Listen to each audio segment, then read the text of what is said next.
Bueno, pues vamos al lío. Hoy ponemos sobre la mesa un tema con muchísima amiga, de esos que levantan pasiones y que, en el fondo, todos creemos conocer. La imagen histórica de España. Uf, un tema denso, sí. Y en concreto, ese concepto tan potente, tan cargado que es la leyenda negra. Claro, porque aquí no hablamos solo de historia, ¿eh? Hablamos de cómo se construye la memoria colectiva de un país. Hablamos de propaganda, de batallas que se libraron hace 500 años con la imprenta y que hoy, de alguna manera, se siguen librando en redes sociales. Totalmente. Para este análisis tenemos varias fuentes que se centran en episodios clave de la historia española, a partir del siglo XV. Y nuestra misión, si te parece, es bastante clara. A ver, cuéntame. Vamos a intentar desgranar, con la ayuda de estos textos, algunas de las afirmaciones más persistentes asociadas a esta leyenda. Nos centraremos en tres grandes bloques: la Inquisición, El clásico. la expulsión de los judíos y, por supuesto, la conquista de América. La idea no es ni defender ni atacar, No, para nada. sino usar estas fuentes para intentar comprender el contexto y, sobre todo, aprender a separar los hechos, los datos, de las narrativas que se construyeron con un interés muy concreto. Y eso es lo más fascinante de este material, yo creo. Nos permite ver la leyenda negra no como un simple relato del pasado, sino casi como un caso de estudio perfecto de cómo la geopolítica, las rivalidades entre imperios, pueden moldear la percepción de todo un país durante siglos. Siglos, es que esa es la clave. Claro. Y veremos cómo ciertos eventos fueron, según estos análisis, exagerados o sacados de quicio para servir a un propósito muy, muy específico. Pues empecemos por el principio, porque lo damos por hecho, pero ¿a qué nos referimos exactamente con leyenda negra? Una de las fuentes nos da una definición del filósofo Julián Marías que a mí, personalmente, me parece demoledora. Es una definición brillante. Brillante por su precisión. La describe como una operación en la que, y cito más o menos de memoria, partiendo de un punto concreto que podemos suponer cierto. Ojo a eso, que podemos suponer cierto, no parte de una mentira total. Exacto, esa es la genialidad de la propaganda. Parte de una verdad a medias. Y a partir de ahí, sigue Marías, se extiende la condenación y descalificación de todo el país a lo largo de toda su historia, incluida la futura. Incluida la futura. Es que esa parte es tremenda, de verdad. No es solo decir, esto que hiciste estuvo mal. No. Es decir, eres intrínsecamente malo y todo lo que hagas, lo que has hecho y lo que harás, estará manchado por esa maldad original. Es como un virus que lo infecta absolutamente todo. Es una condena total y perpetua. Y lo que recalcan mucho los documentos es que esto no surgió de la nada, por generación espontánea. Fue una campaña deliberada que eclosiona en el siglo XVI. En pleno auge del Imperio Español. Justo. Las potencias rivales de España, tanto políticas como religiosas, pensemos en la Inglaterra isabelina, en los Países Bajos que estaban en plena revuelta, los principados alemanes protestantes. Todos encontraron en la recién inventada imprenta un arma formidable. Un arma de destrucción masiva para la reputación. Totalmente. Buscaron erosionar el prestigio del imperio no solo en el campo de batalla, sino en el de la opinión pública. Fue, y esto es muy potente, una de las primeras grandes operaciones de guerra psicológica de la historia moderna. O sea que el mecanismo es coger un hecho, distorsionarlo, magnificarlo hasta crear un monstruo. Me pregunto si ese patrón se repite con el primer gran tema que tenemos, la Inquisición española, porque la imagen que todos tenemos en la cabeza es casi un cliché de Hollywood, ¿no? Sí, la imagen canónica. Capirotes negros, cámaras de tortura en cada esquina, una maquinaria de terror sádica y omnipresente. Exacto. Pero los datos que aportan las fuentes obligan a matizar esa imagen, y a matizarla mucho. El primer punto de contexto que señalan como absolutamente crucial es entender qué era la Inquisición. Vale. Fue constituida por el Papa Sixto IV en 1478. Era un tribunal eclesiástico. Y esto, que suena a detalle técnico, es fundamental. Solo tenía competencia sobre cristianos bautizados. O sea que su objetivo era perseguir la herejía dentro del cristianismo. Precisamente. No podía actuar, por definición, contra judíos o musulmanes que no se hubieran convertido. Su foco estaba en los conversos de los que se sospechaba que seguían practicando su antigua fe en secreto, los llamados judaizantes o moriscos. Vale, entiendo el punto legal, pero en la práctica, en una sociedad que se estaba volviendo cada vez más uniformemente cristiana, su alcance debía ser enorme, ¿no? Era grande, sí, pero no omnipresente. Y aquí es donde entran las cifras, que es lo que de verdad desafía esa percepción popular. Para esto, las fuentes se apoyan mucho en un hispanista británico, Henry Kamen. Un detalle importante, que la fuente principal sea un historiador británico, no uno español. No se le puede acusar de parcialidad a favor de España, en principio. Ni mucho menos. Kamen es una de las máximas autoridades mundiales en el tema y no es precisamente sospechoso de ser un propagandista pro-español. Es un historiador riguroso. ¿Y qué dicen sus cifras? Pues Kamen, tras décadas de estudio de los archivos, sitúa el número total de ejecuciones de la Inquisición en unos 3.000 a lo largo de sus 350 años de existencia. Un momento, repite la cifra. Unos 3.000. 3.000 ejecutados. En 3 siglos y medio. A ver, sigue siendo una barbaridad, obviamente cada vida cuenta, pero Claro que es una barbaridad. la cifra no encaja con la idea de un holocausto permanente. No, no encaja. Y un número por sí solo puede no decir mucho, pero todo cambia cuando lo comparamos. Y las fuentes hacen esa comparación. Lo ponen en el contexto de lo que estaba pasando en el resto de Europa en esa misma época. Ahí quería llegar yo. ¿Cómo queda la Inquisición española en la foto de familia europea? Pues la comparación es brutal, sinceramente. Los documentos señalan el fenómeno de la caza de brujas, que fue especialmente virulento en el centro y norte de Europa, en zonas protestantes. Ok. Solo en Alemania, en un periodo de tiempo mucho más corto, se estima que se quemaron unas 25.000 personas acusadas de brujería. ¿25.000? Sí. Y si miramos a toda Europa, la cifra se dispara a unas 50.000. 50.000 ejecuciones, la mayoría mujeres, en poco más de un siglo y medio. 50.000 frente a las 3.000 de la Inquisición en 350 años. La diferencia es abismal. Y hay un dato aún más específico.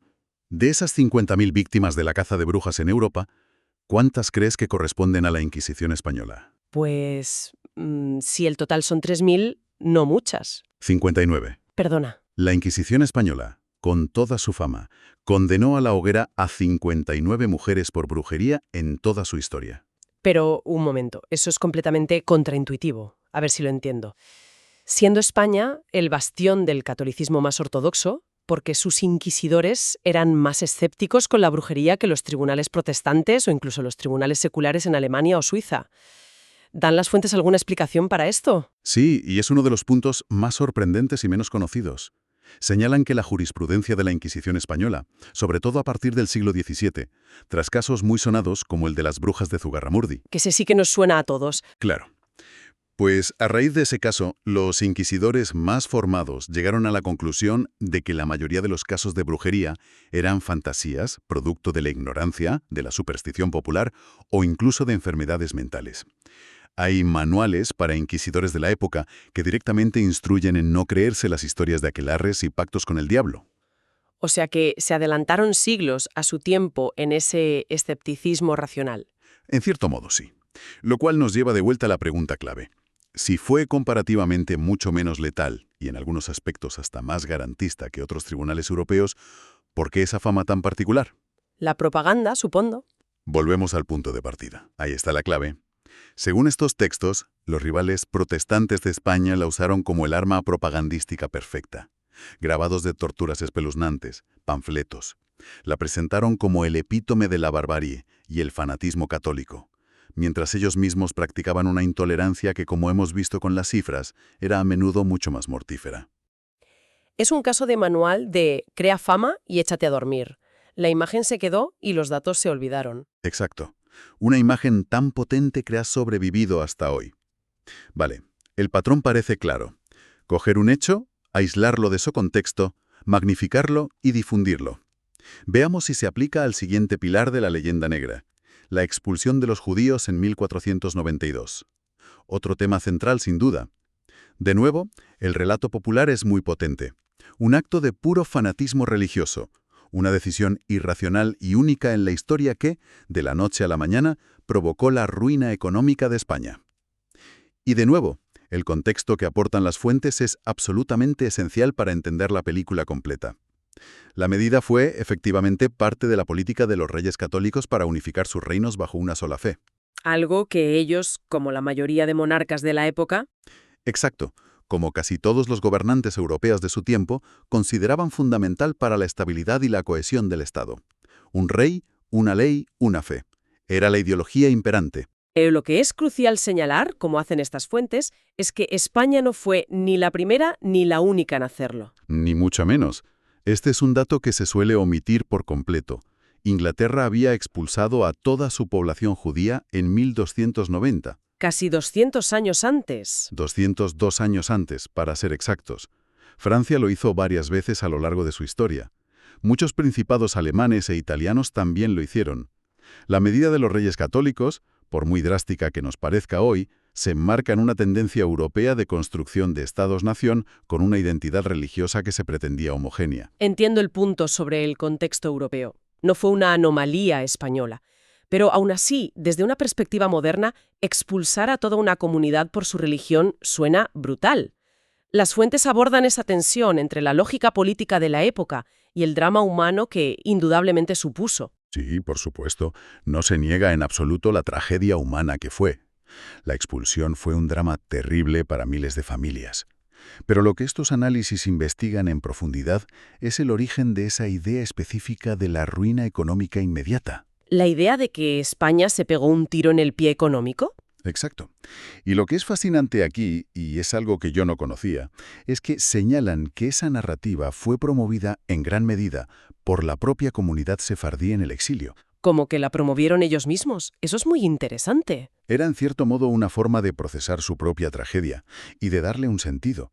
En su literatura, en sus crónicas, en su tradición oral, cualquier desgracia que le ocurriera posteriormente al Imperio español. Por ejemplo, El desastre de la Armada Invencible, la muerte de un heredero al trono, una crisis económica. Todo se interpretaba como un castigo divino por la expulsión. Se construyó el relato de que con su marcha, España había perdido a la única gente con talento para las ciencias, las finanzas y el comercio, condenando así al naciente imperio a su eventual destrucción. es una narrativa potentísima. Una especie de contrahistoria, ¿no? Es un ejemplo perfecto de cómo una comunidad reinterpreta la historia para dar un sentido a su propio dolor, creando una narrativa que por su fuerza ha perdurado durante siglos y ha sido asumida incluso por la propia historiografía española en ocasiones. Y con esto llegamos al que probablemente es el capítulo más complejo, más polémico y sin duda el más doloroso de todos, la conquista de América.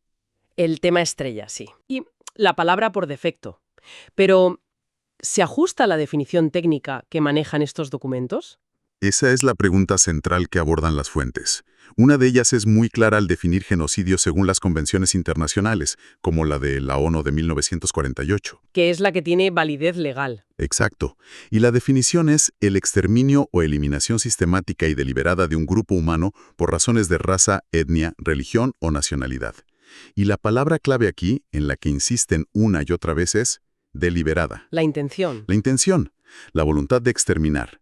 Eso es lo que diferencia un genocidio de una masacre, de una guerra o de una catástrofe demográfica.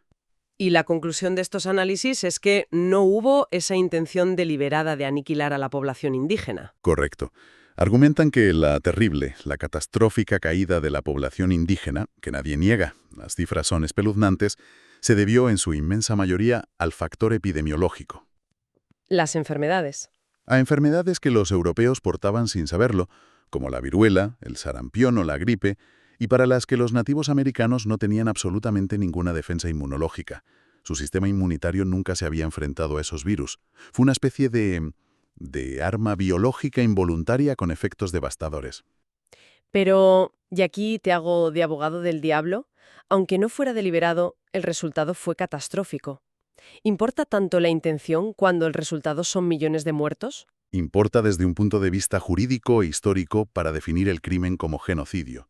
Y para reforzar esa idea de que no existía una política de exterminio a través de la enfermedad, las fuentes destacan un hecho asombroso que la contradice por completo. ¿Cuál? La Real Expedición Filantrópica de la Vacuna. ¿La expedición Balmis a principios del siglo XIX? Exacto.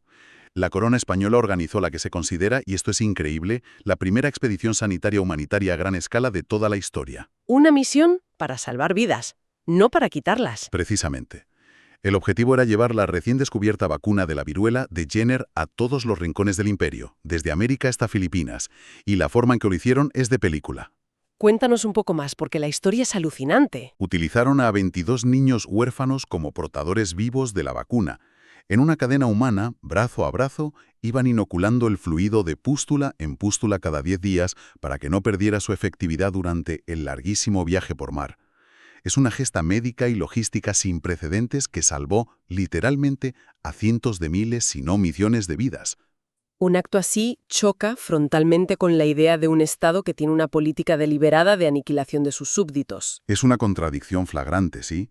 Y hay otro dato en estos documentos que, te soy sincera, me ha dejado de piedra. Es una frase que citan del historiador Juan Eslava Galán. La conquista la hicieron los indios y la independencia los españoles.